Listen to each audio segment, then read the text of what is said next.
Itin Welu ka tola ka ifu. Nkuta siri ba ga na eme Welu te eme rurururu te. So ka biam. Isi shoka be oyo to tata Welu. Mbu emere ha onye captain. Onye captain na abịa me microphone. So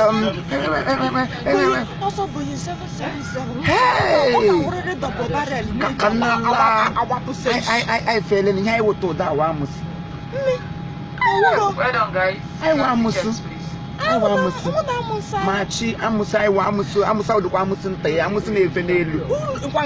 Ihe gaji ugbu a Easter Sunday. I we ga na ebari ogwa. Ga gara gbo na mbelesu Christ bilitere n'ọnwụ. I ga go te ndị owere niile nwụrụ anwụ. I chilie ha n'ọnwụ.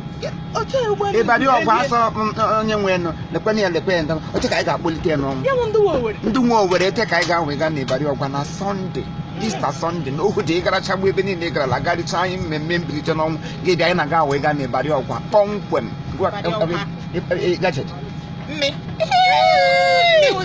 ebari ogwa lekwe anyị ebari ogwa lekwe anyị Easter Sunday n'abalị n'ohu de ebe 6 thank you.